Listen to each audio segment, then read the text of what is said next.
Students welcome back to my channel. माध्यमिक 2021 सम्भाव्य प्रश्नावलीर समाधानेर अष्टम पर्वे एखन आमरा वेस्ट बेंगल हेड टीचार्स एसोसिएशनेर माध्यमिक मक टेस्ट पेपार्स 2021 एर साजेशन्स अंशेर परिमिति थेके शून्यस्थान पूरण संक्रांत सम्भाव्य प्रश्नावलीर समाधान करब। प्रथमे समस्याटी लक्ष्य करो। एकटी आयतघनेर मध्य सर्वोच्च मापेर रडटी रखा जाए डैश बराबर। पाठ्यपुस्तकेर 70 नम्बर पृष्ठाय এই ছবিটির দিকে তাকাও।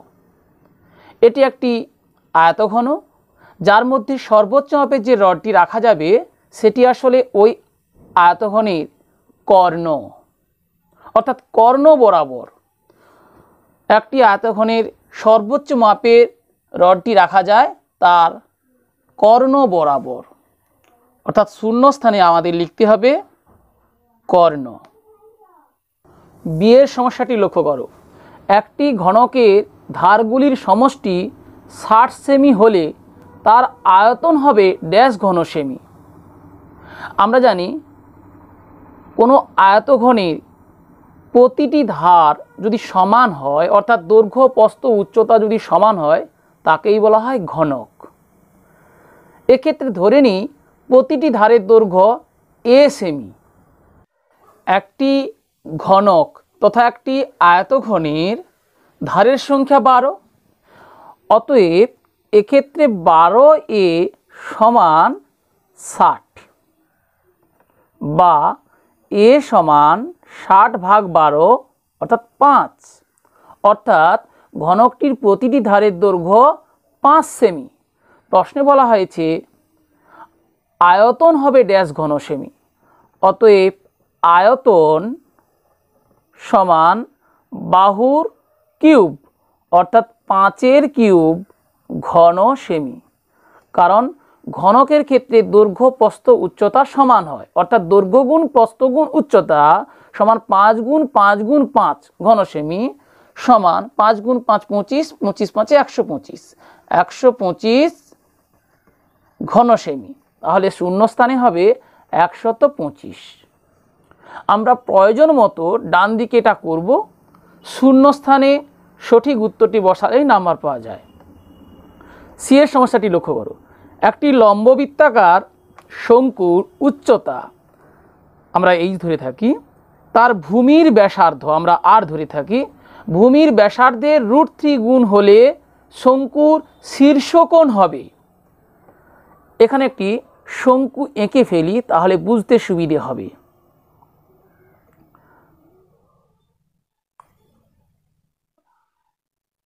যার ভূমির কেন্দ্রবিন্দু ও ধরলাম, ধরি ও বি ভূমির একটি ব্যাসার্ধ আর শীর্ষবিন্দু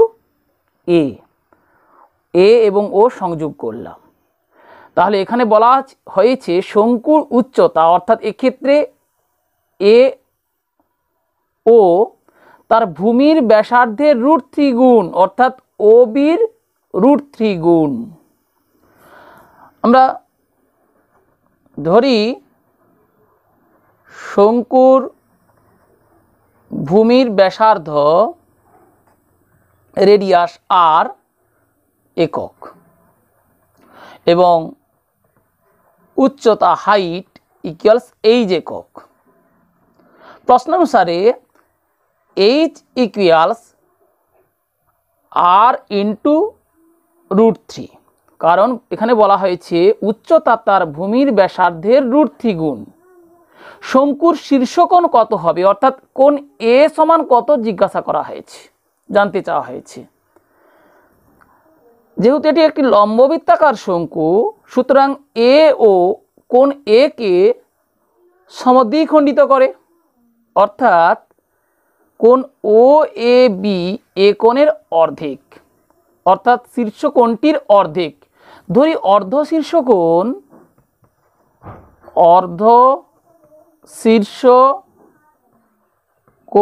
ইকুয়ালস থিটা। থিটা যদি একটি আদর্শ কোণ হয়, স্পষ্টত এটি 0 ডিগ্রি বা 90 ডিগ্রিও নয়, আমরা জানি 0 ডিগ্রি, 30 ডিগ্রি, 45 ডিগ্রি, 60 ডিগ্রি, 90 ডিগ্রিগুলো আদর্শ কোণ, যেগুলির সাহায্যে সহজে আমরা জ্যামিতিক উপায়ে কোণ অনুপাত নির্ণয় করতে পারি। যদি এক্ষেত্রে আদর্শ কোণ অর্থাৎ 30 ডিগ্রি, 45 ডিগ্রি বা 60 ডিগ্রি হয় অর্ধ শীর্ষকোণ, সেক্ষেত্রে আমরা শীর্ষকোণটি ত্রিকোণমিতির সাহায্যে খুব সহজেই নির্ণয় করতে পারবো। অথবা আমরা পিথাগোরাসের উপপাদ্যকে প্রয়োগ করে এ ও বি এই সমকোণী ত্রিভুজের, যেহেতু এ ও এবং ও বির মধ্যে একটি সম্পর্ক দেওয়া হয়েছে, সেক্ষেত্রে আমরা এদের সাহায্যে এবি পেয়ে যাব। এক্ষেত্রে আসলে এবি ও বি এর দ্বিগুণ, অর্থাৎ এবি ইকুয়ালস এ এই দিকের বাহু সমান এটা, অর্থাৎ 3টি বাহুই সমান হবে। যে ত্রিভুজে 3টি বাহু সমান সেটি সমবাহু ত্রিভুজ, তার 3টি কোণও সমান, প্রতিটি কোণ 60 ডিগ্রি। সেখান থেকে আমরা এই কোণটি 60 ডিগ্রি বলতে পারবো। আর যদি ত্রিকোণমিতিকে কাজে লাগাই, ধরি অর্ধ শীর্ষকোণ থিটা, অতএব এই থিটা কোণের সাপেক্ষে আমরা ওবি পাচ্ছি, অর্থাৎ লম্ব পাচ্ছি এবং ভূমি পাচ্ছি। ধরি tan থিটা ইকুয়ালস, তাহলে লম্ব বাই ভূমি অর্থাৎ OB by O A, OB আর ধরেছি আর ও এ r√3 ইকুয়ালস, তাহলে আর নট ইকুয়াল 0 অর্থাৎ কেটে দিতে পারি 1/√3। আমরা জানি tan 30 ডিগ্রির মান 1/√3 সমান tan 30 ডিগ্রি, অতএব থিটা ইকুয়ালস 30 ডিগ্রি। তাহলে আমরা অর্ধ শীর্ষকোণ পেয়েছি 30 ডিগ্রি, তাহলে পুরো শীর্ষকোণটি কত হবে? 30 এর দ্বিগুণ। অতএব কোণ এ সমান 2 × 30 ডিগ্রি ইকুয়ালস 60 ডিগ্রি, অর্থাৎ শীর্ষকোণ হবে 60 ডিগ্রি। এইভাবে আমরা ত্রিকোণমিতির সাহায্যে করতে পারি। অথবা সরাসরি পিথাগোরাসের উপপাদ্যকে প্রয়োগ করে, অর্থাৎ ওবি সমান আর একক, ও এ সমান r√3 একক, অতএব এবি সমান √r² plus r√3 whole square একক সমান √r² প্লাস 3r², অর্থাৎ মোট 4r², 4r² একক ইকুয়ালস 2r একক। অর্থাৎ আমরা পেয়ে যাচ্ছি এবি ওবির দ্বিগুণ, অর্থাৎ ব্যাস হবে ব্যাস 2r, এখানে এবি 2r, তাহলে এদিকের বাহু 2r, প্রয়োজন এটা বর্ধিত করে আমরা একটি সমবাহু ত্রিভুজ পেয়ে যাব, অর্থাৎ যার প্রতিটি বাহু সমান, অতএব প্রতিটি কোণও সমান, অতএব এই কোণটি হবে 60 ডিগ্রি। এরপরে ডি এর সমস্যাটি লক্ষ্য করো। একটি চোঙের ভূমির পরিসীমা 22 মিটার এবং উচ্চতা 2 মিটার। চোঙটির পার্শ্বতলের ক্ষেত্রফল, আমরা জানি চোঙের পার্শ্বতলের ক্ষেত্রফল অর্থাৎ বক্রতলটির ক্ষেত্রফল সমান ভূমির পরিধি ইন্টু উচ্চতা। তাহলে ভূমির পরিধি ইন্টু উচ্চতা, এক্ষেত্রে ভূমির পরিধি কত বলা হয়েছে? 22 মিটার। তাহলে 22 মিটারকে গুণ করব 2 মিটার দিয়ে, অর্থাৎ 22 গুণ 2 বর্গ মিটার ইকুয়ালস 22 দুগুণে 44 বর্গ মিটার, অর্থাৎ শূন্য স্থানে লিখতে হবে 44। ঈদ দাগের সমস্যাটি লক্ষ্য করো। একটি শঙ্কুর আয়তন ভি ঘন একক এবং ভূমিতলের ক্ষেত্রফল এ বর্গ একক হলে শঙ্কুর উচ্চতা কত একক? তাহলে মনে করি শঙ্কুর উচ্চতা এই যে একক, এক্ষেত্রে শঙ্কু বলতে আমরা লম্ববৃত্তাকার শঙ্কুই বুঝি। প্রশ্নানুযায়ী বা অতএব ভি ইকুয়ালস, আমরা জানি আয়তন সমান 1/3 ইন্টু ভূমির ক্ষেত্রফল ইন্টু উচ্চতা, অর্থাৎ ভি ইকুয়ালস 1/3 ইন্টু এ ইন্টু এইচ, বা এই তিনটাকে গুণ হয়ে যাবে 3v ইকুয়ালস এ এইচ, বা এইচ ইকুয়ালস 3v বাই এ, অর্থাৎ উচ্চতা ক্ষেত্রে 3v বাই এ একক। এফের দাগের সমস্যাটি লক্ষ্য করো। একটি নিরেট অর্ধগোলকের তল সংখ্যা।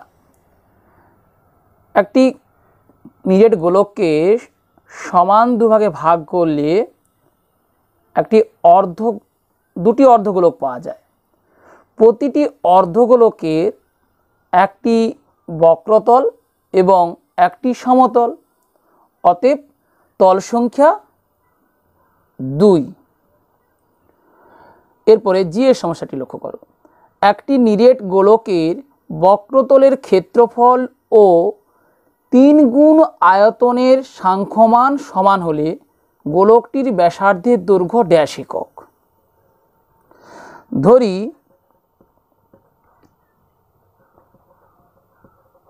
গোলকটির ব্যাসার্ধের দৈর্ঘ্য বা ব্যাসার্ধ সমান r একক। এক্ষেত্রে বলা হয়েছে গোলকের বক্রতলের ক্ষেত্রফল অর্থাৎ 4 পাই r স্কয়ার বর্গ একক ও 3 গুণ আয়তন, গোলকের আয়তন 4/3 পাই r এর কিউব ঘন একক, তার 3 গুণ অর্থাৎ 4/3 পাই r কিউব গুণ 3 ঘন একক, এই দুয়ের সাংখ্যমান সমান অর্থাৎ 4 পাই r স্কয়ার ইকুয়ালস 4/3 পাই r কিউব গুণ 3, অর্থাৎ 4 পাই r স্কয়ার ইকুয়ালস 4 পাই r কিউব। উভয় পক্ষকে আমরা পুনরায় 4 পাই দিয়ে ভাগ করলে পাচ্ছি r স্কয়ার ইকুয়ালস r এর কিউব।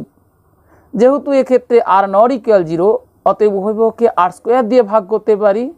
r স্কয়ার দিয়ে ভাগ করলে 1 ইকুয়ালস r, অর্থাৎ গোলকটির ব্যাসার্ধের দৈর্ঘ্য 1 একক। এই যে সমস্যাটি লক্ষ্য করো। একমুখ কাটা একটি পেন্সিলের আকার চোঙ ও ড্যাশের সমন্বয়। একটি পেন্সিলকে যখন আমরা কেটে ফেলি তখন এই কাটা অংশটি একটি শঙ্কুর ন্যায় আকার ধারণ করে, আর পেন্সিলের বাকি অংশটি চোঙের আকার ধারণ করে। তাহলে পেন্সিলের আকার চোঙ ও শঙ্কু সমন্বয়। এক্ষেত্রে চোঙ এবং শঙ্কু উভয়ে লম্ববৃত্তাকার, অর্থাৎ চোঙটি লম্ববৃত্তাকার চোঙ এবং শঙ্কুটি লম্ববৃত্তাকার শঙ্কু। যদি এখানে লম্ববৃত্তাকার চোঙ থাকতো তাহলে লিখতাম শূন্যস্থানে লম্ববৃত্তাকার শঙ্কু। যেহেতু এখানে চোঙ ও ড্যাশের সমন্বয় আছে, অর্থাৎ চোঙের আগে লম্ববৃত্তাকার শব্দটির ব্যবহার নাই, সুতরাং আমরা শুধু শঙ্কু লিখলেই হবে, শঙ্কুর সমন্বয়। শেষের সমস্যাটি লক্ষ্য করো। একটি নিরেট লম্ববৃত্তাকার চোঙের তল সংখ্যা। একটি চোঙ যখন নিরেট হয়, লম্ববৃত্তাকার চোঙ অর্থাৎ নিরেট হওয়ার মানে উপরেও একটি তল আছে আর নিচেও একটি তল আছে, দুটি বৃত্তাকার তল এবং সমতল, অর্থাৎ দুটি সমতল পাচ্ছি এবং পার্শ্বের যে তলটি সেটি বক্রতল, অর্থাৎ মোট তল 3। মোট তল 3টি, তল সংখ্যা 3, অর্থাৎ দুটি সমতল এবং একটি বক্রতল, লম্ববৃত্তাকার চোঙের তল সংখ্যা 3। আশা করি তোমরা WBH এর মাধ্যমিক মক টেস্ট পেপারসের সাজেশনস অংশের পরিমিতির শূন্যস্থান পূরণ সংক্রান্ত সকল সমস্যার সমাধান কৌশল বুঝতে পারলে। বুঝতে কোনো সমস্যা হলে কমেন্টে জানিও।